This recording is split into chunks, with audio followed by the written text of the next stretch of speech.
लोग श्रवण कर रहे थे।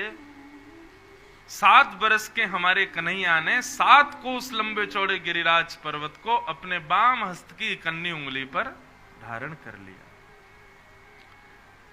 कृष्णदास जी का एक पद है। कृष्णदास जी कहते हैं कि भैया ये गोवर्धन धारण लीला यह भी रास लीला है। कृष्णदास जी से किसी ने कहा भैया ये कैसी रास लीला? तब श्री कृष्णदास जी कहते हैं, बोले कि ये कृष्ण और श्री गोवर्धननाथ की संग की रास लीला है। कैसे? तब वो पद गा करके सुनाते। सब लोग मेरे संग गाना।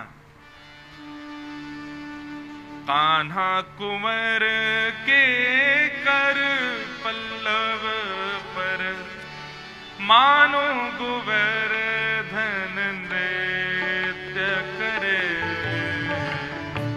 कान्हा कुंवर के कर पल्लव पर मानो गोवर्धन नृत्य करे। देखो, मैं अपनी कथा में कहा करता हूं, भजन सुनकर के आपको नाचने का मन करेगा, लेकिन पद सुनकर के श्याम सुंदर को नाचने का मन होता है।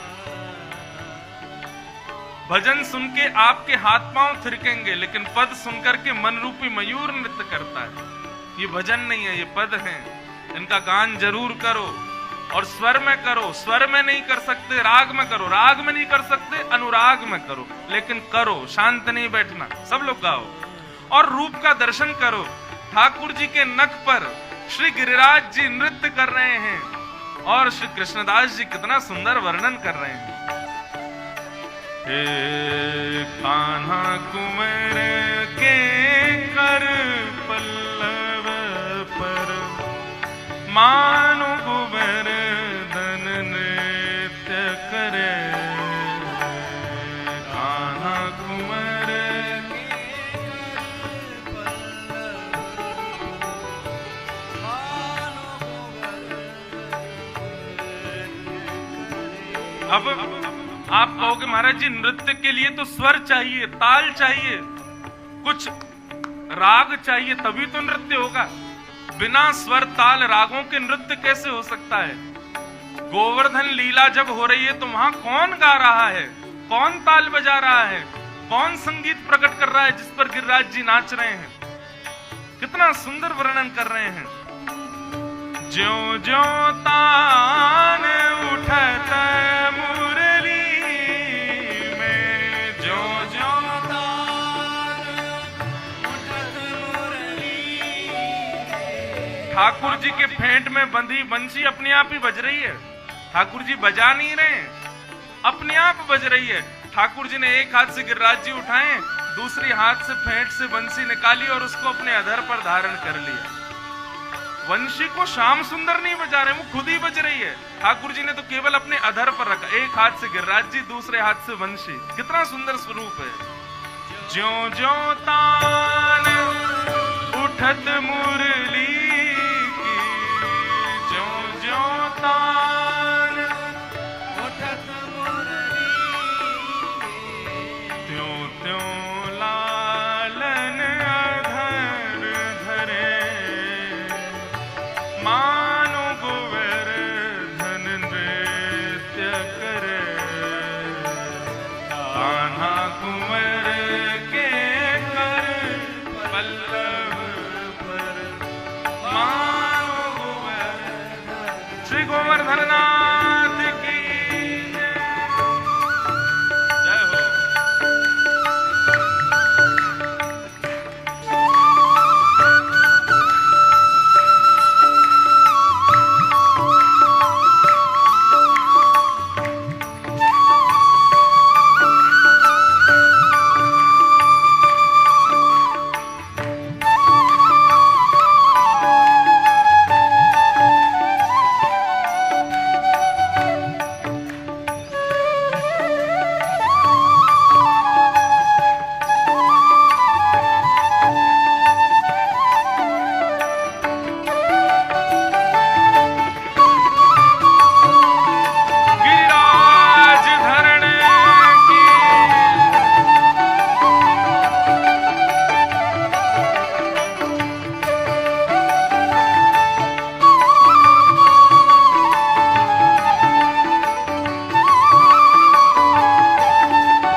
नाच रहे हैं, ठाकुर जी की वंशी बज रही है, लेकिन अकेले स्वर पे भी नृत्य नहीं हो सकता, ताल तो होनी चाहिए। जब तक ताल नहीं बजे तब तक नृत्य कैसे, ताल कैसे बज रही है? कृष्णदास जी का नहीं, नंददास जी का पद है, कितना सुंदर भाव कह रहे हैं। आकाश में बादल गरज रहे हैं, तो आकाश के बादल असमय में नहीं गरज रहे हैं, ताल में गरज रहे हैं। मानो मेघ मृदंग बजा रहे हैं, मेघ मृदंगी मृदंग बजावत, मेघ मृदंगी मृदंग बजावत, मेघ मृदंगी मृदंग बजावत, मेघ मृदंगी मृदंग बजावत। एक एक शब्द इतना अच्छा है कि लगता है रोक के थोड़ा बताऊं। वंशी बज रही है, बादल गरज के मेघ मृदंग बजा रहे हैं, लेकिन उस समय लाइट तो होती नहीं थी, तो दिख कैसे रहा है? आहा, दामिनी दम के मानो दीप जले, मानो गोवर्धन नृत्य करे, कान्हा कुंवर के कर पल्लव, मानो गोवर्धन कान्हा कुंवर के कर पल्लव पर, मानो गोवर्धन नृत्य करे, कान्हा कुंवर के कर पल्लव पर, मानो गोवर्धन। अब वंशी बज रही है, मृदंग भी बज रहे हैं, और ठाकुर जी ने नख पर गिरिराज जी धारण कर रखे हैं। तो आप जैसे बैठे हो ऐसी सब ग्वाल बाल चारों ओर बैठे हैं, तो पीछे कैसे हटे? कान पे हाथ धर धर के सब ग्वाल बाल गा रहे हैं। आहा, हाँ, ग्वाल ताल दे नीके गावत, ग्वाल ताल दे नीके,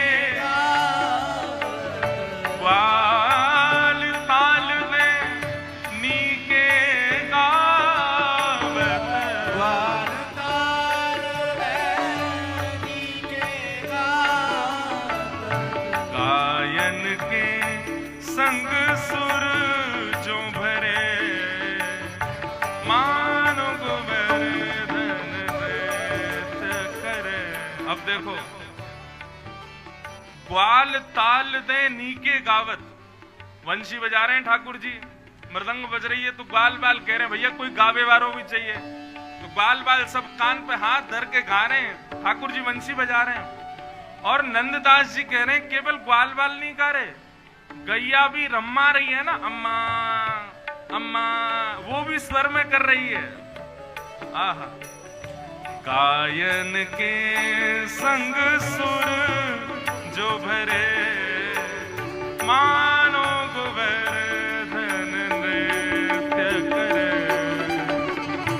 कान्हा कुंवर के कर पल्लव पर, मानो गोवर्धन नृत्य करे, देत आशीष सकल ब्रज नारी, देत आशीष सकल ब्रज नारी, देत आशीष सकल ब्रज नारी, देत आशीष सकल ब्रज नारी, बरखा को जल अमित झड़े, मानो गोवर्धन नृत्य करे, कान्हा कुंवर के कर पल्लव पर,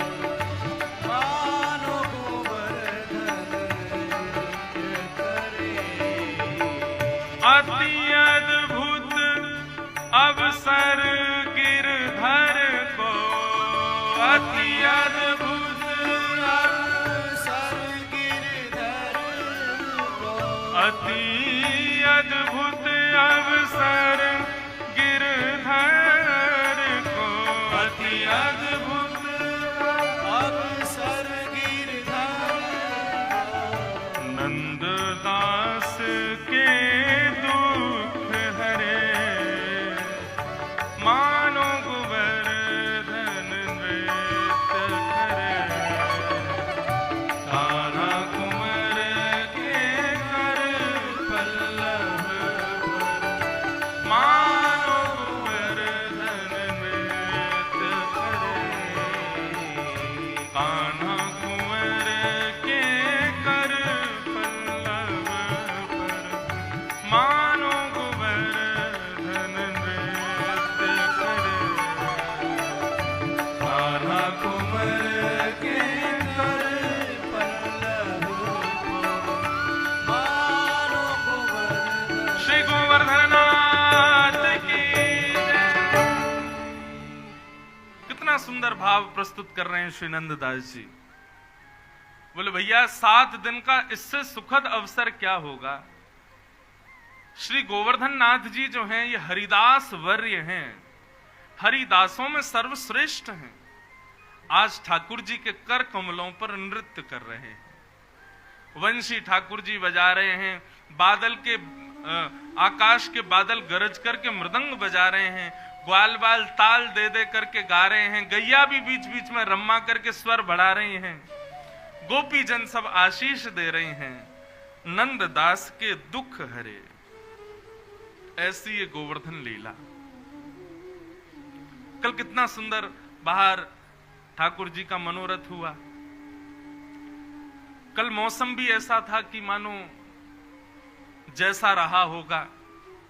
गिरवर धारण करते समय बादल हो रहे थे, मंदम मंदम जल धरा, लेकिन जैसे ही बाहर कपाट खुले सब जल धारा सब विश्राम हो गए। और लाल जी इतने सुख से, हमारे लाल जी दिखाई दिए आपको, इतने से हैं, छोटे से, लेकिन छोटे से हैं लेकिन इतना सुंदर श्रृंगार धारण करते हैं, इतना सुंदर रूप है। हम खुद ही अपनी नजर नहीं लगे इसलिए लाल जी की बार बार बलैया लेते हैं। हमारे लाल जी बहुत सुख प्रदान करते हैं। कल आप लोगों ने उनको तृप्त कर दिया, पेट भर गो हमारे लाल जी को, बढ़िया आनंदित हो गए। अधिक मास का ये मंगल उत्सव कल यहाँ पर सुसंपन्न हुआ। इसी प्रकार 7 दिन 7 रात्रि ठाकुर जी ने गिरिराज जी धारण किए और 7 दिन बाद उनको पुनर्पधरा दिया। बोलो गोवर्धन नाथ की जय। इंद्र को पता चला कि मैंने गलत किया है, मैंने परब्रह्म की परीक्षा ली, तो क्षमा मांगने के लिए भगवान के चरणों में पधारे।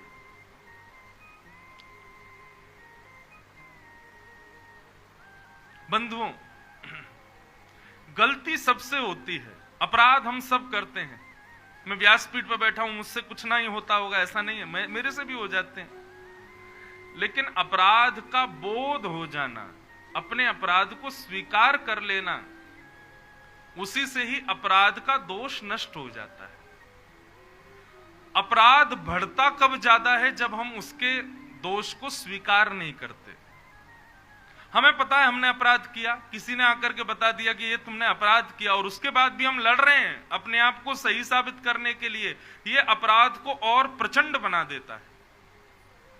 इसलिए बंधुओं, सदा प्रयास करो, कभी अपराध करो परंतु अपराध का बोध स्वीकार करो। मैंने अपराध किया है, इसकी स्वीकृति रखो। कोई भी कुछ कहे तो हाथ जोड़ के स्वीकार करो, हाँ मुझसे ये गलती हुई है। अपराध स्वीकार करने से 50% अपराध का दोष तो नष्ट हो जाता है। इंद्र ने अपराध किया, भगवान के चरणों में आकर के कान पकड़े, क्षमा मांगी, बोले भगवान मुझे क्षमा कर दो, मैं आपके इस रूप स्वरूप को पहचान नहीं पाया।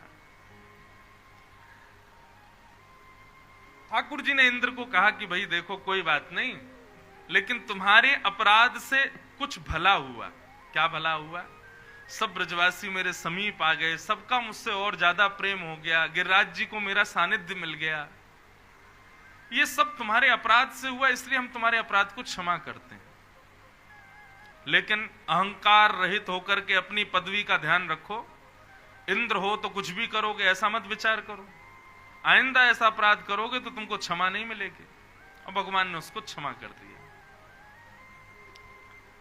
हमारी ऐसी कोई क्रिया, हमारे द्वारा किया गया ऐसा कोई कर्म जिससे कोई भगवत सन्निधि में पहुंच जाए, तो यदि वो अपराध भी हो तो ठाकुर जी क्षमा कर देते हैं।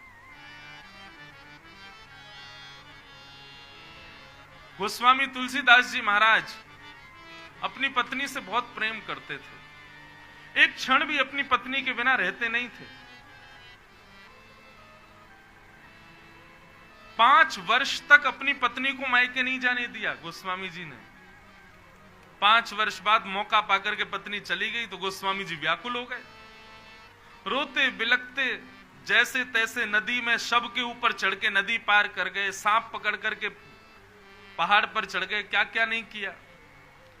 जब अपनी पत्नी के पास पहुंचे, तुम मुझे छोड़ के क्यों चली आई, मैं कितना तड़प रहा था तुम्हारे लिए। तो पत्नी ने दुत्कार दिया, अरे किससे प्रेम करते हो आप, इस शरीर को अपना मानते हो, इस शरीर को अपना स्वीकार करते हो, कल को मेरे प्राण निकल जाए तो इस शरीर को सजाए रखना घर पर। अरे इतना प्रेम इस हाडमांस से ना करके श्री राघव से किया होता तो राम जी मिल गए होते। एक प्रकार से एक वैष्णव का अपमान है, परंतु रत्नावली के शब्द सुनकर के श्री गोस्वामी तुलसीदास जी महाराज ऐसे भगवत प्रीति में पहुंचे, फिर राम जी को पाकर के ही श्वास ली। वैष्णवों से, संतों से इस प्रकार बात नहीं करनी चाहिए, लेकिन गोस्वामी जी की पत्नी के कहने से गोस्वामी जी राम सन्मुख हुए। इसलिए राम जी गोस्वामी जी से भी ज्यादा प्रसन्न उनकी पत्नी से थे, क्योंकि गोस्वामी को मुझसे मिलवाया।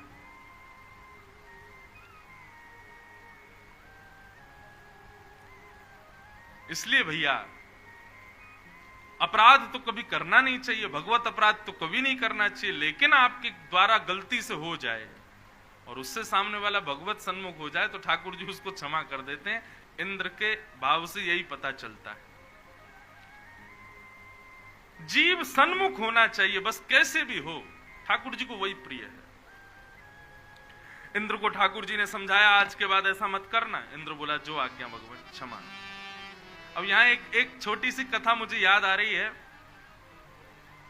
कथा में ऐसा कुछ विशेष तो नहीं है, लेकिन भाव बहुत है कि ठाकुर जी ने 7 दिन तक अपने नख पर गिरिराज जी धारण करके रखे, तो ठाकुर जी का जो वाम अंग का जो हस्त कमल था नीला पड़ गया, नील हो गया। क्यों? नीलमणि तो ठाकुर जी हैं ही हैं, लेकिन ये और नीला पड़ गया, एक रक्त संचार नहीं हुआ। एक वैष्णव बाबा हैं, वो सुना रहे थे मुझको, बोले ठाकुर जी को हाथ नीलो पड़ गए हो। यशोदा मैया बड़ी चिंता में आ गई। जैसे ठाकुर जी ने गिरिराज जी रखे तो ठाकुर जी का हाथ नीला और थोड़ा सा सूज गया।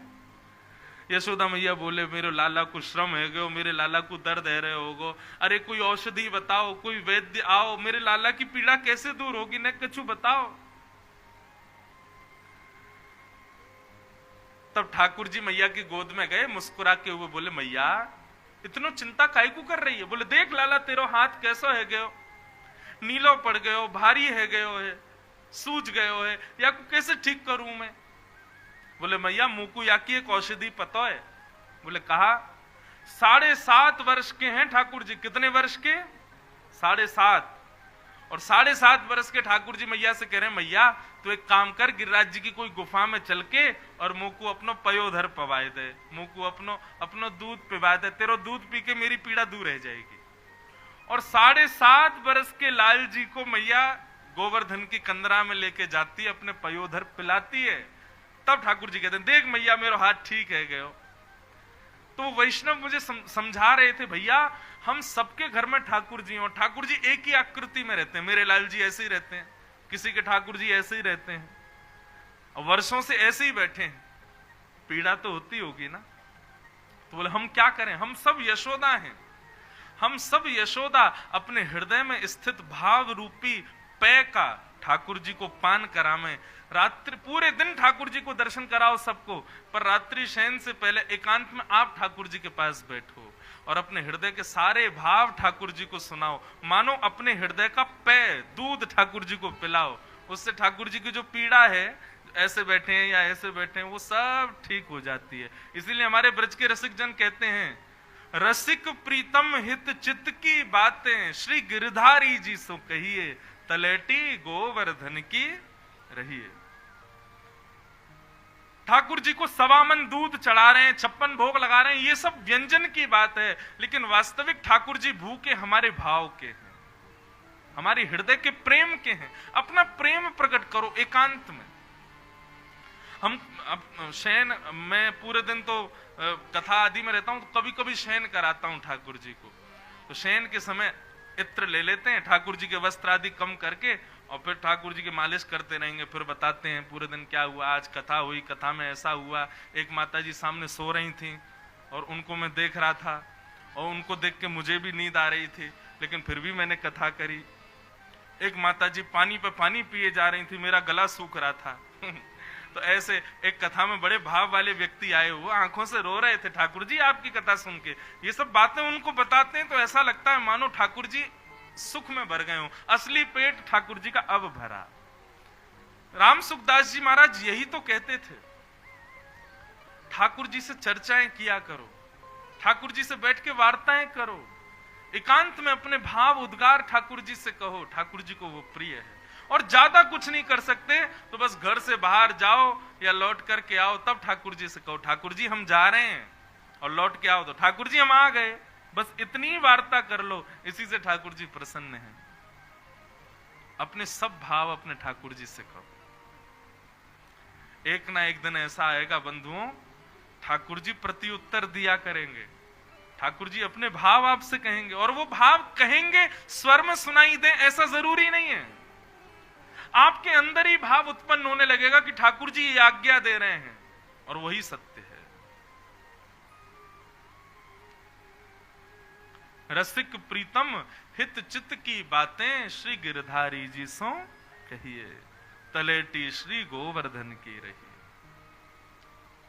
अभी हमारा 4 दिन की एक कथा है उदयपुर में, वहां पे पूरे 4 दिन गिरिराज रसामृत श्री गोवर्धन नाथ जी का ही चरित्र है।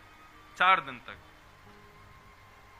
सितंबर में है शायद, 4 दिन श्री गिरिराज रसामृत। तो वहां पे ये सब चर्चाएं और विस्तार से होंगी, नहीं तो गिरिराज जी के तो भाव इतने सारे हैं, इतने सारे हैं। सबको प्रणाम करते हैं, आगे कथा में चलते हैं। आज विवाह करना है ठाकुर जी का। हमारी ब्याह में ज्यादा रुचि नहीं है, लाल जी का ब्याह हो तो हमको ज्यादा सुख मिलता नहीं है। हम तो ठाकुर जी को ब्रज में रहे, वही में आनंद आवे।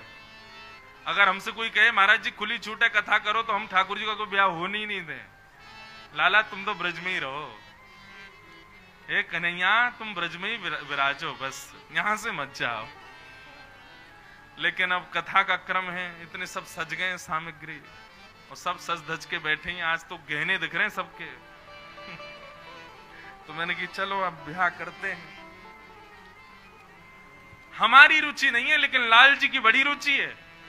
कलते ही रो रहे हैं, मैया कब ब्याह करावेगी मेरो। तो इंद्र का मान मर्दन किया। देखो श्रीनाथ जी के 3 नाम हैं,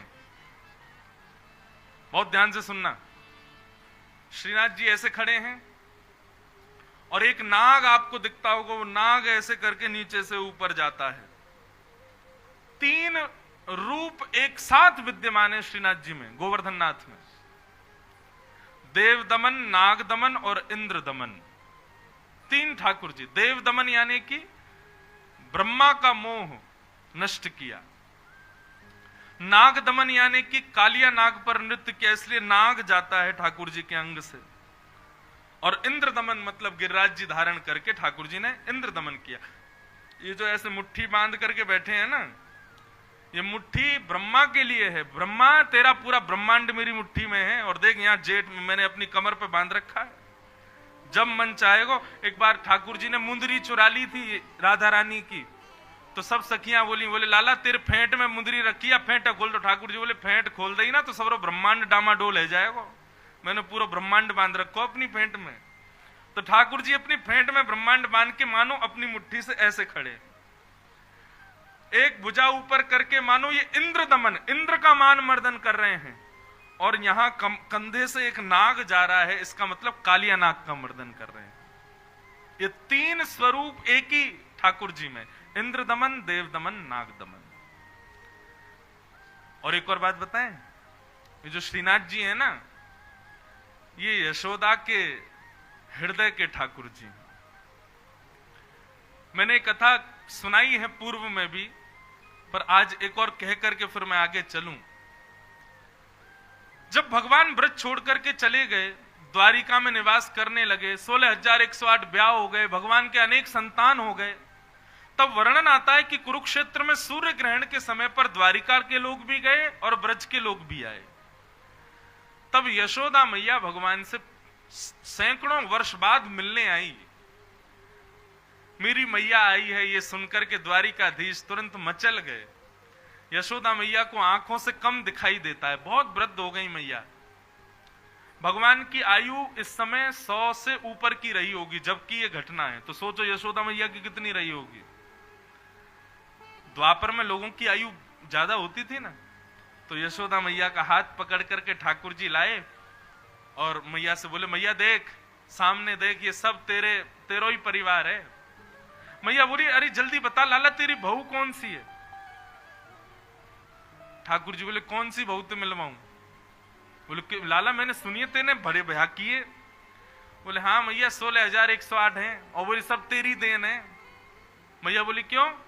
बोले, कार्तिक के महीना में यमुना में दीप दान करती, तो दीप डालते हुए कहती, हे यमुना मैया मेरे लाला को कोई की नजर ना लगे, हे यमुना मैया मेरे लाला खूब बलवान है जाए, हे यमुना मैया मेरो लाला खूब अच्छा है जाए, हे यमुना मैया मेरे लाला को खूब नाम है जाए, हे यमुना मैया मेरे लाला के बहुत सारे ब्याह है जाए। ये तुम यमुना में दीप दान तुमने कार्तिक में किए, वही को प्रभाव है। मैं ये देख कितने सारे ब्याह है गए मेरे। सबसे मिले यशोदा मैया। फिर जब सब चले गए ना, ठाकुर जी बोले, अब एकांत में मुझे मैया के पास बैठने दो, सब जाओ यहां से। और आज 100 वर्ष से भी अधिक वर्ष बाद ठाकुर जी यशोदा मैया की गोद में सर रख करके लेटे हैं। द्वारिकाधीश हो गए अब तो। मैया ठाकुर जी को सहला रही है, वार्ता चल रही है। तब ठाकुर जी ने एक बात कही मैया से। बोले, मैया मैं गैया चरावे जायो करतो, यदि नेक भी विलंब मोकू आवे में है जाता तो मेरी मैया मचल जाती कि आज कन्हैया कहां चलोगे हो, इतना समय कैसे लग गए हो। मेरे रूप में, मेरे भाव में, मेरे प्राण में तेरे प्राण बसते मैया। तो कुछ सांची बताऊं, जा समय में वृंदावन से आ रहे हो ना, मोकू केवल एक बात को कष्ट हो कि मेरी मैया प्राण त्याग देगी, मेरे बिना रहना पावेगी। मैंने गोपीन को याद कियो, ग्वालन को याद कियो, गैयान को याद कियो, लेकिन मैं रोज सुध लेता हूं मेरी मैया ठीक है ना। लेकिन एक बात कहूं मैया। मैया बोली, हाँ बता। बोले, जब मुंह को ये बात पता चली ना कि मेरी मैया स्वस्थ है, तो मुंह को सुख नहीं लगो। क्यों? क्योंकि मेरे अंदर तो ऐसी भावना ही, मेरे विरह में मैया तो व्याकुल है जाएगी, लेकिन मैया 100 वर्ष से भी अधिक है, अभी तक तो स्वस्थ है। मैया सच्ची बता, मेरी सौगंध खा के बता, तेने कोई दूसरा लाला तो ना बना लियो कोई? कहीं वही को देख देख के रहती हो, वही के पास रहती हो, तो को मेरी याद ना आवे मैया? तेरो प्रेम तो ऐसा मैया कि मैं जादना गयो, तेरे प्राण वही दिना निकर जाते, लेकिन तू अभी तक जीवित कैसे है? मुझको ये बात कहनी नहीं चाहिए मैया, लेकिन मुझको अपने और तेरे प्रेम पे कहीं संशय है रहे है। मैया तेने कोई और लाला तो नहीं बना लियो ना? यशोदा मैया के नेत्रों से आंसू गिरने लगे। लाला जादना तू वृंदावन से गयो ना, प्राण तो मेरे वही समय निकल जाते, लेकिन तेरो एक निगोरो रूप मेरे चित्त में बैठो है जो मेरे प्राणन को निकरन ना दे रो। ठाकुर जी बोले, कौन सा रूप? बोले, लाला जब इंद्र ने हमारे यहां प्रकोप कियो और जब मेरे नन्हे से बाल कृष्ण ने अपनी एक अन्य उंगली पर गिरिराज जी धारण किए, मैं इतनी चिंतित है गई, इतनी व्याकुल है गई, मेरे लाला के ऊपर कितनो भार। लाला 7 दिन तक अपलक नेत्रंते तेरे वा रूप को मैंने निहारो, मैंने पलक भी नहीं झपकी। और स्थिति ये भाई कि वाक्य बाद में जब जब अपनी आंख बंद करूं तब तब तेरा वही रूप मुझको दिखाई देवे। प्राण तो निकलनो चाहे लेकिन तेरो निगोरो रूप मेरे भीतर से प्राणन को निकरन नहीं दे रहे हो है। लाला मैं अभी प्राण त्याग दूं तो वह रूप को मेरे हृदय से निकाल दे। मैं तो चाहूं ना हूं तेरे बगैर जीनो, लेकिन वो रूप मेरे भीतर रह करके मेरे प्राणन को बचा के रखे। यशोदा मैया को जैसे ही ठाकुर जी ने हृदय से लगाया तो वही मैया का स्वरूप ठाकुर जी को दिखाई दिया, और वही है ठाकुर जी का श्रीनाथ जी स्वरूप। ये यशोदा का हृदय का स्वरूप है। और जब कलयुग प्रारंभ हुआ, लोग गोवर्धन की महिमा भूल गए, लोग जान ही नहीं रहे थे कि इनकी कितनी महिमा है। तब ठाकुर जी ने विचार किया कि भैया हमारा अवतार तो बहुत बाद में होगा, लेकिन गिरिराज जी की महिमा स्थापित करो। तब यशोदा के हृदय के ठाकुर जी को भगवान ने गिरिराज जी से पुनर्प्रकट करा दिया। वही है श्रीनाथ जी। बोल श्रीनाथ प्यारे की जय, श्री गोवर्धन नाथ की। बड़ी कथाएं हैं गोवर्धन स्वरूप की, पर यह कथा भी है कि श्रीनाथ जी जो हैं ये यशोदा के, वैसे तो लड्डू गोपाल भी यशोदा के हृदय के ठाकुर जी, श्रीनाथ जी भी यशोदा के हृदय के ठाकुर जी। हाँ, त्रिभंग लली किशोरी जी के हृदय के ठाकुर जी। बाकी लड्डू गोपाल और श्रीनाथ जी ये तो यशोदा के ठाकुर जी।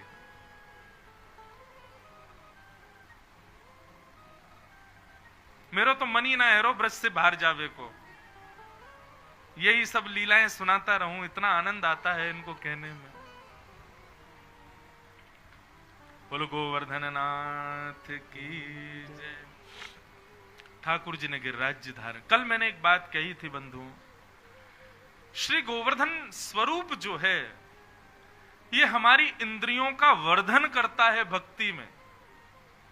कोई भी इंद्रिय यदि भगवत सेवा में अग्रसित नहीं हो पाती हो, उसी इंद्रिय से गिरिराज जी को प्रणाम करो, गिरिराज जी से शिकायत लगाओ, हे गिरिराज जी हमारे कानों को सुधार लो, ये आजकल फालतू संगीत सुनते हैं, इनको आप सुधारो कि इनका भजन कथा कीर्तन में मन लगे। और इस भाव से आप गिरिराज जी की परिक्रमा लगाना, आपके कान सुधर जाएंगे।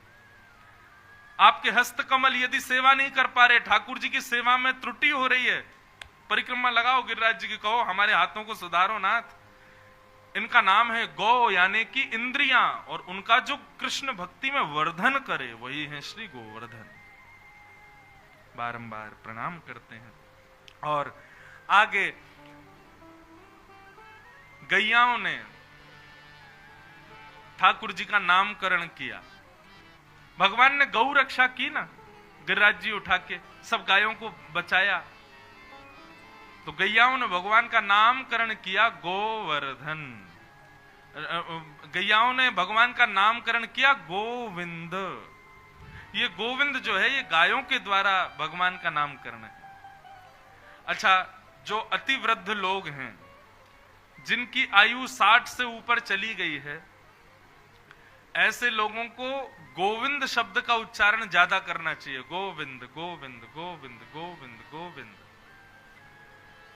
गो यानी गाय और गो यानी इंद्रियां। 60 के बाद इंद्रियां जो है शिथिल हो जाती हैं। आंखों पे पड़ेगा जाला, नाक से बहेगा नाला, लाठी से पड़ेगा पाला, जरा जिंदगानी का, चल फिर भी नहीं पाओगे। तो उस समय क्या करना है, गौ यानी इंद्रियां, और विंद माने रक्षा करने वाले। हे हमारे इंद्रियों के रक्षक गोविंद, हमारी रक्षा करो। गोविंद नाम का उच्चारण वृद्ध लोग करें, और गोपाल नाम का उच्चारण युवा लोग करें। गोपाल गोपाल गोपाल, ये युवाओं को बोलना चाहिए। गौ यानी इंद्रियां, और उनके जो पालनहार हैं, उनके जो पालक हैं, ऐसे गोपाल। बाकी भैया जो नाम तुमसे भूल जाए वो बोलो, लेकिन बोलो। इस प्रकार भगवान का नाम गोविंद रखा गया। गोपियां कहती हैं श्री राम कृष्ण चरण स्पर्श प्रमोद। बोले भैया ये गिरिराज पर्वत कितना सौभाग्यशाली है। क्यों? बोले इस गिरिराज पर्वत पर दिख रहे वृक्ष, पौधे, पेड़, पुष्प, फल, ये साधारण वृक्ष नहीं है।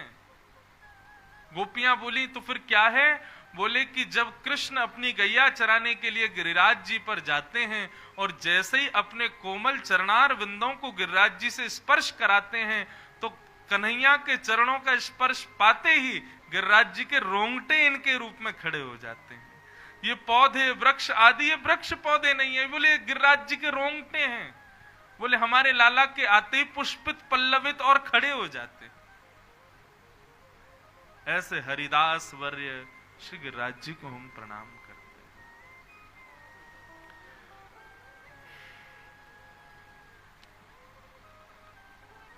हैं। गिरिराज जी किशोरी जी का हृदय है, साक्षात हमारी श्री राधा रानी का हृदय है श्री गोवर्धन, जिसको ठाकुर जी अपने हस्त कमल पर धारण करते हैं। मानो हमारे ब्रज के संत कहते हैं ठाकुर जी ने नख पर धारण किया, इसमें बल नहीं दिखाया ठाकुर जी ने। ठाकुर जी ने गिरिराज जी को अपने मुकुट से भी ऊपर धारण करा करके यह सबको बताया, हमारे माई श्यामा जू को राज। ये किशोरी जी का हृदय है जिसकी छत्र छाया में सदा हम रहते हैं। ये किशोरी जी के छत्र छाव में हम रहते हैं। जाके अधीन सदा ही सांवरो, या ब्रज को सरताज, हमारे माई श्यामा जू को राज। मानो ठाकुर जी अपनी भक्ति पुष्ट कर रहे हैं। भगवान आगे एकादशी व्रत की कथा आती है भागवत में। बंधुओं, एकादशी इसके कई भाव हैं, लेकिन मेरे अंदर एक भाव उत्पन्न होता है, जिस प्रकार एक पतिव्रता नारी करवा चौथ के दिन अपने पति के लिए व्रत करती है और यदि वो व्रत करती है तो उससे कई भाव पुष्ट होते हैं। उसकी पतिव्रता का अनुभव होता है कि भाई ये पतिव्रता है, पति के लिए बताओ भूखी प्यासी सुबह से। दूसरा भाव है कि पत्नी अपनी आयु पति को प्रदान करती है। हम जब एक दिन अन्न नहीं खाते तो हमारी एक दिन की आयु बढ़ जाती है। जितना हम अन्न खाते हैं, अन्न खाने से हमारी आयु कम होती है। अगर हम एक दिन पूरा फलाहारी रहते हैं, अन्न नहीं खाते, तो एक दिन की आयु हमारी बढ़ जाती है। परंतु करवा चौथ वाले दिन जब माताएं व्रत रखती हैं तो अपनी एक दिन की आयु अपने पति को दे देती हैं।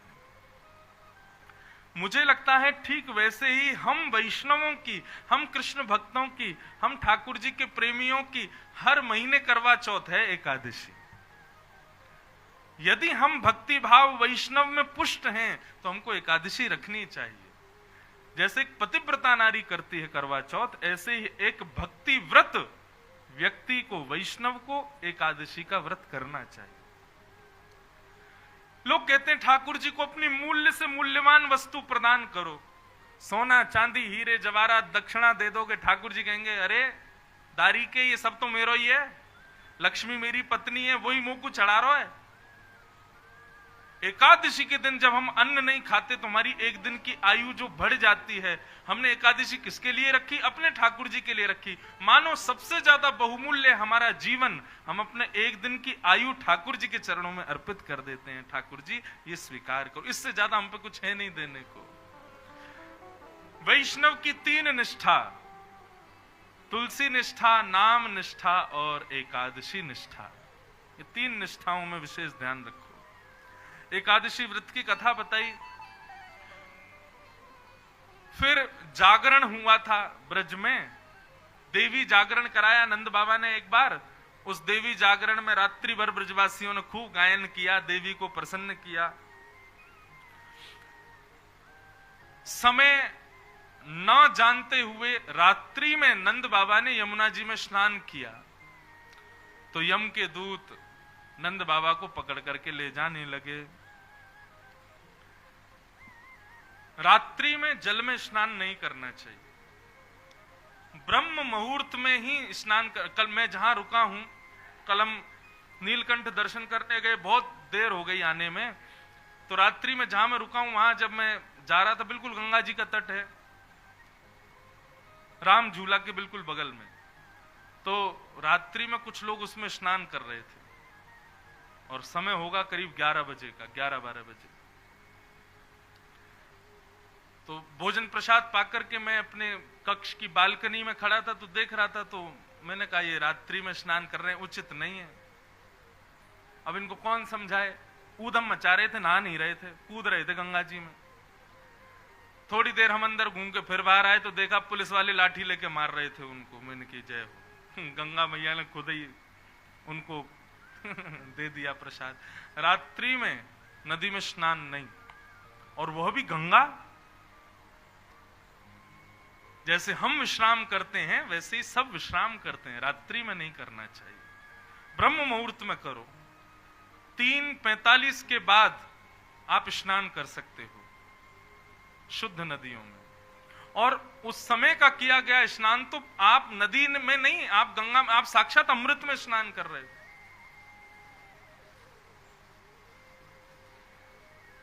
तो नंद बाबा ने समय ना जान करके रात्रि में स्नान किया, दूध पकड़ के लेके फिर भगवान उनको छुड़ा के लाए वहां से। फिर नंद बाबा को सब विस्मृति कराई, कुछ याद नहीं रहा। फिर आगे कथा आती है रास पंचाध्यायी, और अब यहां से रास की कथा प्रारंभ हो रही है। बहुत ध्यान से सब लोग सुनिएगा। अभी तक तो यमुना के तट पर रास विहार हुआ, आज गंगा के तट पर रास विहार होगा।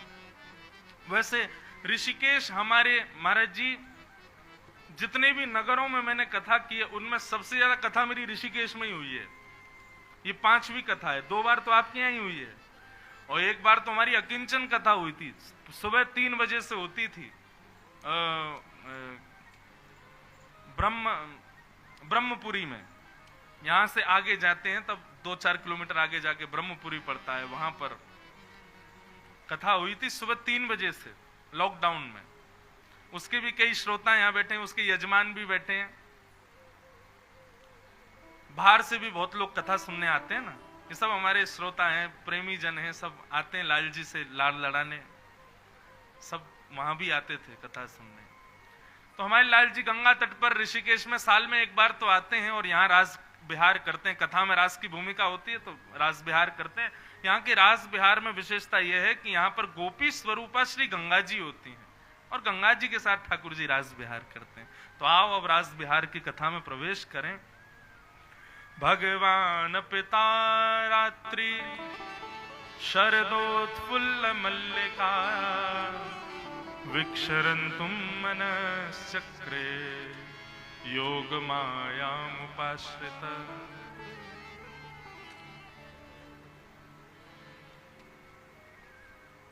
रास और रस दोनों में अंतर मैं कथाओं में बताया करता हूं, बहुत ध्यान से सुनिएगा बंधुओं। आपसे कह दिया जाए रास, तो आप रास की डेफिनेशन क्या बताओगे? डांडिया लेकर के सब लोग नाच रहे हैं, बोले ये रास है। नाचने को हम लोग रास समझते हैं, लेकिन नाचना रास नहीं है बंधुओं। रस में और रास में भेद पता चलते ही पता चल जाएगा कि रास कहते किसको है। आप कथा सुन रहे हो, इतनी दूर दूर से आप सब लोग अपने घरों को छोड़ छोड़ करके यहां आए हो, अपने जरूरी से जरूरी कामों को छोड़ करके आए हो कथा में। क्यों? आनंद आ रहा है, सुख मिल रहा है, अच्छा लग रहा है। इसी को ही सधी हुई भाषा में कहते हैं रस आ रहा है। इसलिए हम कथा में आ रहे हैं, क्योंकि हमको रस मिल रहा है। रस आना, रस का मतलब भक्त भगवान से मिलने के लिए प्रतिक्रिया करे, भक्त भगवान से मिलने के लिए योजनाएं बनावे। मैं बद्रीनाथ जाऊंगा, मैं केदारनाथ जाऊंगा, मैं द्वारिका जाऊंगा, मैं जगन्नाथपुरी जाऊंगा, मैं ऋषिकेश जाऊंगा, कथा सुनूंगा, ये मनोरथ करूंगा, उत्सव करूंगा। ये सब रस की भूमिका है, क्योंकि यहां आप परिश्रम कर रहे हो भगवान को प्रसन्न करने के लिए। लेकिन रास में उल्टा है, रास में भगवान प्रतिक्रिया करते हैं अपने भक्त से मिलने के लिए। तो अभी हम लोग रास की भूमिका में नहीं है, अभी हम रस की भूमिका में हैं। लेकिन इस रस को ले करके, इस रस में आ करके, बार बार कथाएं सुन के, बार बार मनोरथ दिव्य उत्सव करके अपने आप को इतना रस से लबालब कर लो कि आपके उस रस को चखने के लिए ठाकुर जी रास करें, ठाकुर जी प्रयास करें। समझ में आई ना बात? ऊपर से तो नहीं गई। हम उत्सव मनोरथ किस लिए करते हैं? कि 4 लोग देख के प्रशंसा करें। अगर इसलिए कर रहे हो तो आज से मनोरथ करना बंद कर दीजिए। आप उत्सव इसलिए कर रहे हो कि अड़ोसी पड़ोसी प्रशंसा करेंगे, वाह तुमने बहुत बढ़िया उत्सव किया। नहीं, इसलिए नहीं। उत्सव ठाकुर जी की प्रसन्नता के लिए और ठाकुर जी को यह बताने के लिए, नाथ हमारा भाव शुद्ध है, आप भी अब मन बनाओ हमारे पास आने का। मंदिर में रहते हो भगवान, कभी बाहर भी आया जाया करो। मैं रोज तेरे दर आता हूं, कभी तुम भी मेरे दर आया करो। हमने हर चीज की जिद की है, लेकिन ठाकुर जी से कभी ऐसी जिद नहीं करते हम कि नाथ आप भी तो आओ कभी।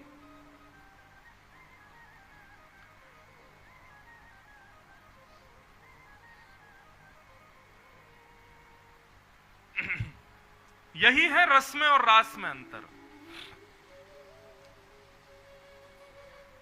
रस में आप प्रयास करते हो, लेकिन रास में ठाकुर जी प्रयास करते हैं कि मैं जाऊं, मैं आऊं। एक बार श्री नामदेव जी महाराज विठ्ठल भगवान के सामने एक बढ़िया कीर्तन करते थे, लेकिन एक इतना सुंदर भाव है, बहुत ध्यान से सुनना। नामदेव जी ठाकुर जी के सामने कीर्तन करते करते और पीछे मुड़ करके देखते, बार बार पीछे देखते, तो इससे नामदेव जी को बड़ा कष्ट होता कि मैं पीछे क्यों देखता हूं। क्यों देखते थे? बोले अपनी पादुकाओं को देखते, कोई उठा तो नहीं ले जाएगा। कीर्तन के बीच में पादुकाओं को देखते। तो एक दिन नामदेव जी बोले, ये पादुका जो है ये बीच में विघ्न डालती है भगवान के भजन में। तो एक दिन अपनी स्वाफी खोली और पादुकाओं को उसमें बांध के, कमर में बांध के चले गए ठाकुर जी के आगे। बोले अब बढ़िया है, पादुका कमर में बंधी रहेगी तो बार बार मन नहीं जाएगा। कीर्तन करने लगे। किसी दर्शनार्थी को दिख गया कि नामदेव जी ने अपनी कमर पर पादुका बांध रखी है,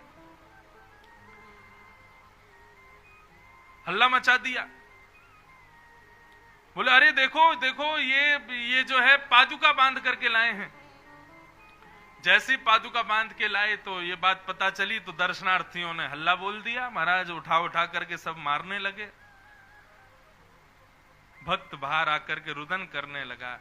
बोले नाथ, मैंने कोई अपराध थोड़ी किया था, मेरा कोई ऐसा भाव थोड़ी था कि आपके मंदिर को अपवित्र करना है। मैं तो अपने मन को नहीं समझा पा रहा था, बार बार मन जा रहा था पादुकाओं में, इसलिए मैंने सोचा कि आपके दर्शन में विघ्न बन रही है ये पादुका, तो पादुका त्याग तो हम सकते नहीं है, इसलिए हम कमर से बांध के भीतर आ गए। अब मैं सबको कैसे बताऊं नाथ, लेकिन मेरे हृदय में कोई अपवित्रता नहीं थी। वहीं बैठ करके कीर्तन करने लगे। पंडरीनाथ भगवान लाखों लोगों को दर्शन कर रहे थे, लेकिन दूसरी दिशा में नामदेव जी बैठ करके कीर्तन कर रहे थे। मंदिर से बाहर कर दिया था उनको। देखते ही देखते दर्शनार्थी तो खड़े रहे, लेकिन पंडरीनाथ भगवान का पूरा मंदिर घूम गया उस तरफ जहां नामदेव जी बैठे थे, उनको दर्शन देने लगे। अब ये रस है कि रास है? ये रास है। जहां भक्त के लिए ठाकुर जी कोई योजना बनावे, कोई प्रतिक्रिया करें, कोई परिश्रम करें, उसको रास कहते हैं। लेकिन हम लोग इतने बेचारे सीधे हैं हम लोग कि हमको रस में ही सुख मिल जाता है, हमको रास की इच्छा ही नहीं हो रही। लेकिन मेरी मानो तो रस से अब रास की ओर बढ़ो। ठाकुर जी से धीरे धीरे प्रयास करो। रोज मैं ही थोड़ी आऊंगा, रोज मैं ही थोड़ी करूंगा, आप भी तो कृपा करो कभी मुझ पे। लेकिन हां, जब तक ठाकुर जी की कृपा के आकांक्षी बनो तब तक खूब लाड़ लड़ाओ, खूब सेवा करो, कोई कसर मत छोड़ो ठाकुर जी की सेवा में। जब परिपूर्ण हो जाओ तब ठाकुर जी से कहना, ठाकुर जी अब बहुत हो गई सेवा, बहुत कर लिया हमने, अब आप कोई प्रतिक्रिया दो, बहुत दिन हो गए अब। और तब ठाकुर जी कोई योजना बनावे, तब समझो वो रास। जगन्नाथ भगवान के परम भक्त श्री माधव दास जी, हम जगन्नाथ जी जा रहे हैं ना, तो थोड़ा अब उनको धीरे धीरे लामे चित्त में। तो माधव दास जी बड़े विद्वान थे, लेकिन वही बात आज शुरुआत में जिस कथा का मैंने भाव रखा कि अपनी योग्यताओं को छुपाओ, तो माधव दास जी सबसे छुपाते थे। एक काशी का बहुत बड़ा विद्वान, उसका काम केवल यही था कि जगह जगह जाकर के विद्वानों की परीक्षा लेना और परीक्षा में उनको हरा देना, हरा करके उनसे हस्ताक्षर करवाना कि हम इनसे हार गए। यही करते थे। किसी ने उनसे कहा कि भाई हम तब माने कि तुम जगन्नाथपुरी के माधव दास को हरा के दिखाओ। बोला अच्छा अभी जाता हूं। माधवदास जी के पास जगन्नाथपुरी पहुंचे काशी से। माधवदास जी की कुटिया में जाकर के बोले आपका नाम माधवदास है? बोले जी।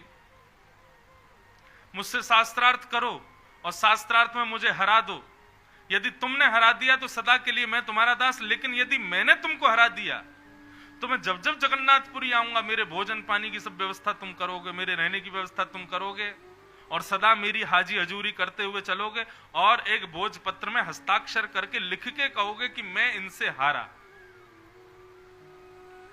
माधवदास जी बोले शास्त्रार्थ क्या करना है, आप जब जब आओगे मैं आपकी सेवा करूंगा, सब करूंगा, शास्त्रार्थ रहने दीजिए और लाइए पत्र दीजिए, मैं लिख देता हूं कि मैं हार गया। नहीं नहीं शास्त्रार्थ कर लो। बोले नहीं इसकी जरूरत नहीं। वैष्णव का स्वभाव है कि वो विवादों से बचेगा। जो बात बात पे ये सोचता है कि अच्छा इसने ऐसा कर दिया, इसको ऐसे थोड़ी जाने दूंगा, मैं तो लड़ूंगा, अपने पक्ष के लिए बात करूंगा, इससे दो चार गालियां दूंगा, ये वैष्णव का स्वभाव नहीं है। वैष्णव सदा विवाद से खुद को दूर रखता है।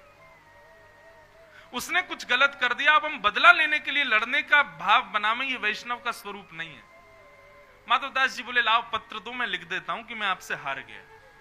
बोला अच्छा ठीक है, लो पत्र में लिख दिया। ये अमुक नाम के व्यक्ति काशी से आए, जगन्नाथपुरी में इन्होंने मुझसे शास्त्रार्थ किया और मैं उसमें परास्त हो गया। आज के बाद ये जब भी आएंगे इनकी सेवा मैं करूंगा, भोजन की व्यवस्था मैं करूंगा। नीचे माधवदास हस्ताक्षर करके दे दिया। वो वापस लौट के काशी आए। काशी में आके बोले हाँ भाई, जिसने कहा था कि तुम माधवदास को हरा के दिखाओ, देखो हमने हरा दिया। पत्र कहां है? बोले लो पत्र पढ़ो। पत्र खोल करके पढ़ा तो उसमें लिखा था ये अमुक नाम के व्यक्ति काशी से जगन्नाथपुरी आए थे, इन्होंने आकर के मुझसे शास्त्रार्थ किया और शास्त्रार्थ में बुरी तरह मुझसे हार गए और आज के बाद ये जब भी काशी से आएंगे जगन्नाथपुरी आकर के मेरी सेवा करेंगे, मेरे सामने हाथ जोड़ेंगे, मेरे ही सब करेंगे। नीचे माधवदास। अब जब वो पढ़ने लगे तो विद्वान बोला नहीं नहीं ऐसा नहीं लिखा होगा, ये लिखा होगा कि वो मुझसे हार गए। बोले नहीं इसमें स्पष्ट लिखा है कि तुम बुरी तरह हारे हो। उन्होंने जब पत्र देखा तो उसमें वही लिखा था। फिर दौड़ के गए जगन्नाथपुरी। बोले हे माधवदास तुमने उल्टा क्यों लिखा? बोले क्या लिखा मैंने? बोले देखो इसमें लिखा है कि मैं तुमसे हार गया। बोले नहीं नहीं मैंने तो यही लिखा था कि मैं हारा हूं। बोले अब ऐसे काम नहीं चलेगा, अब दूसरा कुछ करो। बोले क्या करना है? शास्त्रार्थ होगा और अब की बार जो हारेगा उसको गधे पे बिठाया जाएगा, चप्पलों की माला पहनाई जाएगी, मुंह पर काली स्याही पोत करके उसको पूरी जगन्नाथपुरी में घुमाया जाएगा और वो चिल्ला चिल्ला करके बोलेगा कि मैं इनसे हार गया। माधवदास जी बोले शास्त्रार्थ मत करो, आप एक काम करो, गधा ले आओ, चप्पलों की माला ले आओ और कालीद वगैरह सब ले आओ, पोत दो, मैं पहना दूं, मुझे बैठा के घुमा दो, मैं कह दूंगा कि मैं हार गया। लेकिन अभी मेरे दर्शन का समय, मैं जगन्नाथ जी का दर्शन कर आऊं? बोले करे आओ। बाहर वो गधा और माला वाला सब लेके खड़े थे। माधवदास हारा होगा। अब यहां माधवदास जी तो दर्शन करने गए, जगन्नाथ जी माधवदास का रूप धारण करके बाहर आ गए। बाहर आकर के देखा तो वो गधा और चप्पलों की माला और काली स्याही लेकर के खड़े थे। आओ माधवदास पोत दें। और माधवदास थोड़ी थे, जगन्नाथ जी थे। जगन्नाथ जी बोले इसको रखो, पहले अब तुम शास्त्रार्थ ही करो हमसे। वो तुम तो मना कर रहे थे, बिना शास्त्रार्थ के हार मान रहे हो। बोले नहीं नहीं अब तो शास्त्रार्थ होगा। अब जगन्नाथ जी से वो जीत पाएगा? शास्त्रार्थ हुआ महाराज, जगन्नाथ जी ने पछाड़ दिया उसको। लेकिन माधवदास के रूप में थे, भीड़ इकट्ठी हो गई। अब शर्त के अनुसार पहनो चप्पल की माला। और विद्वान को चप्पल की माला पहनाई, पूरे मुंह पे कालीद पोत दी, गधे पे बैठा दिया। बोले जाओ पूरे जगन्नाथपुरी में हल्ला करो कि मैं माधवदास से हार गया। अब वो सब जगह कहे मैं माधवदास से हार गया, मैं हार गया, मैं हार गया। अब जगन्नाथ जी तो वहां से चले गए, माधवदास जी निकल के आए मंदिर से। बाहर आकर के देखा तो वो बेचारा विद्वान खुद ही गधे पे चढ़ के डोल रहा था, मैं हार गया, मैं हार गया। माधवदास जी बोले अरे भैया ये क्या कर लिया, थोड़ा 5 मिनट रुक जाते, मैं आ गया था, मुझे बैठा दो गधे पे। बोले अरे अब क्या हमारी तोहीन करने आए हो, हमको हराने आए हो? विराज भगवान आओ, हमारा अपमान करने के लिए पधारे हो?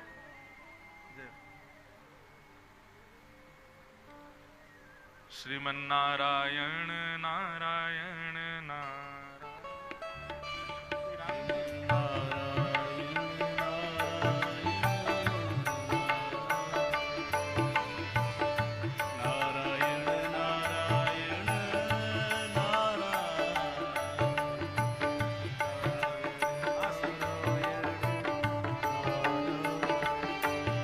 श्रीमन्नारायण नारायण नारायण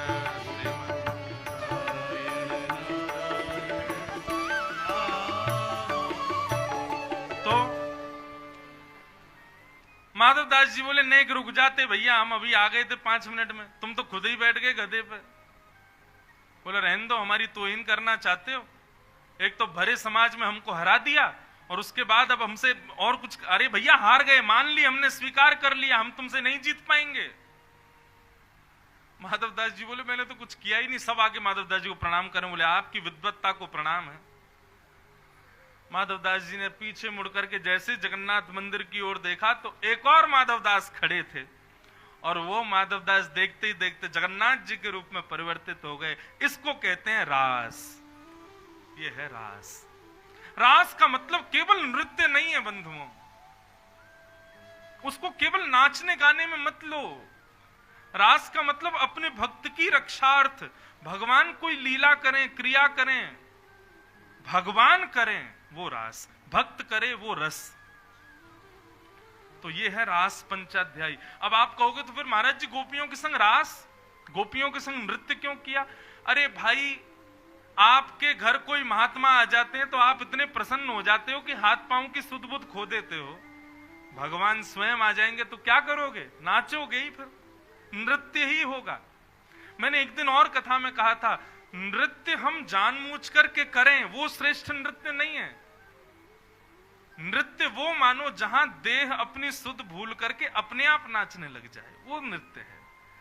अब गोपियों को इतना बड़ा सुख मिला, साक्षात श्याम सुंदर प्राप्त हो गए, तो गोपियां नृत्य नहीं करेंगी तो क्या करेंगी? इसलिए रास का मतलब आप नृत्य मत समझो। भक्त के भाव से प्रसन्न होकर के भगवान जब कोई लीला करें उसको रास कहते हैं। तो भगवान पिता रात्रि शरदोत्फुल्ल मल्लिका विक्षरन्तुम मनश्चक्रे योग मायामुपाश्रित। आज बड़ी कृपा की हमारे ऊपर। पूज्य महाराज जी तो फूलचट्टी आश्रम से हमारे बीच में पधारे ही हैं और साथ ही आज हरिद्वार से हमारे मध्य में पूज्य श्री राम जी महाराज पधारे हैं। आपका भी बहुत बहुत अभिनंदन, स्वागत, व्यासपीठ से बारंबार प्रणाम। आज हमारा न्योता है आपके यहाँ पर, तो आज हम हरिद्वार जाएंगे कथा के बाद, तो हमको लेने आए और महाराज जी का बहुत सुंदर सुखद कल परसों मस्तराम बाबा से बात हो रही थी, तो वो भी आपका खूब प्रशंसा कर रहे थे। आप पधारे, बहुत बहुत प्रणाम। भगवान ने रास विहार कैसे किया? सब गोपियों को ठाकुर जी ने पहले ही निमंत्रण दे दिया था कि भैया शरद पूर्णिमा की रात्रि पर हम रास करेंगे, आप लोगों से मिलेंगे। शरद पूर्णिमा की रात्रि जैसे ही प्रकट हुई, मानो वृंदावन की स्थिति ऐसी है, सैकड़ों चंद्रमाओं का चूरन बना करके पूरे वृंदावन में बिछा दिया हो। श्वेत श्वेत श्वेत श्वेत पूरा वृंदावन हो गया। मैं अपनी कथा में कहा करता हूं बंधुओं, वृंदावन प्रियतमा है और वृंदावन रूपी प्रियतमा का प्रियतम शरद पूर्णिमा का चंद्रमा है। हमारा वृंदावन सब हर दिन सुंदर लगता है, लेकिन जितना सुंदर शरद के दिन लगता है ना, शरद पूर्णिमा, उतना सुंदर वृंदावन कभी नहीं लगता। वृंदावन की शोभा ही अलग होती है शरद पूर्णिमा पे। आप चले जाओ, बिहारी जी चले जाओ, ऐसा नहीं सोचना कि इन्होंने सफेद पोशाक पहनी है, ये सोचना चंद्रमा को ही धारण किया है। आज वृंदावन में चंद्रमा पधारा है। राधा रमन जी चले जाओ, वहां पर भी श्वेत, राधा वल्लभ जी श्वेत, सब श्वेत ही श्वेत दिखाई देते हैं। कार्तिक के महीने में शरद पूर्णिमा पर हमारे वृंदावन का दर्शन करो। यदि आपने सच्चे हृदय से और बड़े निर्मल भाव से वृंदावन में प्रवेश किया, आप अपने तन की सुध भूल जाओगे कि कौन हो। शरद पूर्णिमा का चंद्रमा प्रियतम है और उसकी प्रियतमा वृंदावन है। वृंदावन साल भर प्रतीक्षा करता है शरद के चंद्रमा की, और शरद का चंद्रमा जब उदित होता है तब वृंदावन अति आनंदित होता है। वृंदावन के लोग आनंदित, वृंदावन की यमुना जी आनंदित, वृंदावन के देवालय आनंदित, वृंदावन के मंदिरों में आनंद, शरद जैसा आनंद जन्माष्टमी पर भी नहीं होता। ऐसा आनंद वृंदावन में होता है। तो भगवान ने सब गोपियों को पहले ही निमंत्रित कर दिया कि शरद पूर्णिमा की चंद्रमा पर रात्रि में हम मिलेंगे। अच्छा, एक बात, भगवान ने रात्रि में ही मिलने का मन क्यों बनाया? दिन में मिल लेते। क्योंकि कई लोगों को तो प्रसंग मिल गया विवाद बनाने का। बताओ, ये भगवान है, रात्रि में रास विहार कर रहे हैं गोपियों के साथ, और ये भगवान है। इससे बढ़िया दिन में मिल लेते तो बढ़िया रहता। लेकिन बंधुओं, मानव का एक स्वभाव होता है, वो अपने दिन को सब में बांट देता है, रात्रि को अपने लिए और अपनों के लिए रखता है। मुझसे कोई मिलने आए तो मैं क्या कहूंगा? सुबह आइएगा। लेकिन कोई बहुत घनिष्ठ आए तो उससे हम क्या कहते हैं? भाई सबसे निवृत्त हो जाएंगे, रात में 9 बजे तब आना। अपनों के लिए और अपने लिए हम रात्रि रखते हैं। मानो ये रात्रि का निमंत्रण ये बताता है कि समस्त गोपियों को ठाकुर जी स्वीकार कर चुके हैं। अभी शरद पूर्णिमा पर रास करके स्वीकार करेंगे ऐसा नहीं, पहले ही जब निमंत्रण दिया रात्रि का तभी स्वीकार कर लिया था।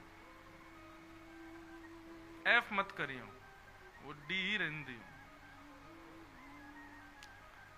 शरद पूर्णिमा की रात्रि सब गोपियां इंतजार कर रही हैं, कन्हैया हमको बुलावे तो हम जाएं।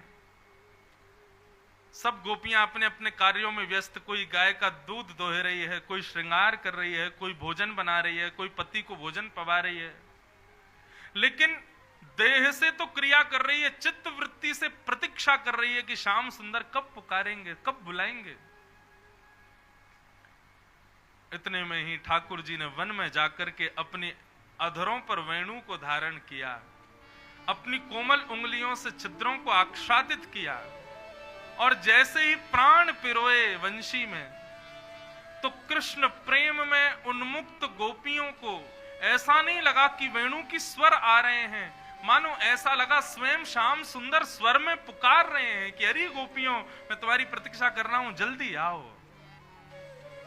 जैसे कथा में हजारों लोग आते हैं, कई लोगों को केवल शब्द ही लगती है कथा कि ये महाराज जी कुछ बोलेंगे, 4 घंटा बोल के चले जाएंगे। लेकिन कई लोग वो ऐसे स्थिर हो जाते हैं कि उनको लगता है कि ये कथा हजार नहीं, केवल मुझको ही सुना रहे हैं।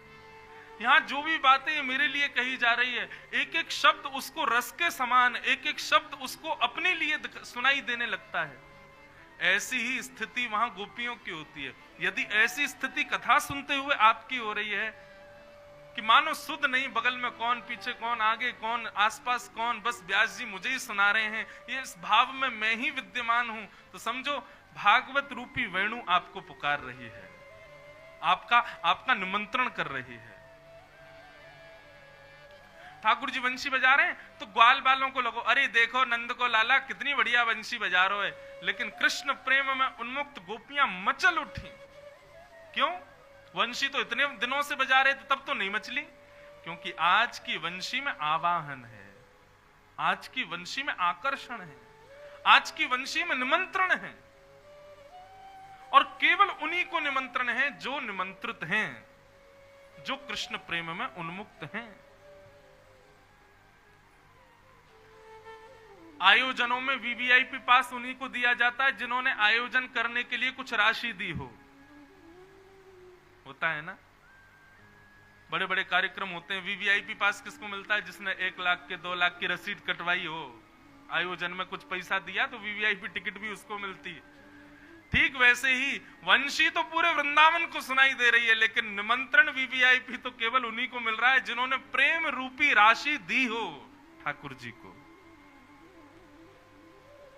गोपियां सब दौड़, कथा तो सब जगह हो रही है, और आज की डेट में कथाएं इतनी हो रही हैं, और वो भी ये पुरुषोत्तम मास, पूरे भारतवर्ष में कथाएं चल रही हैं। जिन व्यासों की कभी कथा नहीं होती वो भी व्यस्त होंगे अभी, क्योंकि कथाएं इतनी होती पुरुषोत्तम में। लेकिन विचार करो, लाखों करोड़ों गोपियां कथा में आ रही हैं, लेकिन आकर्षित केवल 4-5 ही हो पाती हैं। गोपियों से मतलब पुरुष भी गोपी है कथा में, आप ये मत सोचना केवल माताओं को बोले। 7 दिन की कथा में आकर्षित, उस कथा में रमना, उस कथा के प्रति बिल्कुल पूर्ण समर्पित केवल 4-5 ही लोग हो पाते हैं, सब नहीं हो पाते। क्यों? क्योंकि जो हो जाए ऐसा समझो उसको निमंत्रित किया ठाकुर जी। सब गोपियां अस्त व्यस्त भाव से दौड़ने लगी। जैसी बंशी का नाद सुना, विचार नहीं किया पति क्या बोलेंगे, परिवार के लोग क्या सोचेंगे, लोक लाज क्या विचार करेगी। मीराबाई कहती है ना, अब तो बात फैल गई जाने सब कोई, अब तो बात फैल गई जाने सब कोई। मीराबाई कहती है अब मैं लोक लाज का ध्यान क्यों रखूं। ए मनमोहन, अब तो सबको पता चल गया है कि मैं आपकी दासी हूं और आप मेरे स्वामी हूं। अब आप कहीं कहो कि भैया लज्जा करो, अपने परिवार की लज्जा करो, पति की लज्जा, बच्चों की लज्जा। अब क्या लज्जा करूं, सबको पता तो है ही। बचाऊंगी तब भी लोग मुझको बावड़ी बोलेंगे और नहीं बचाऊंगी तो बावड़ी तुम्हें हुई।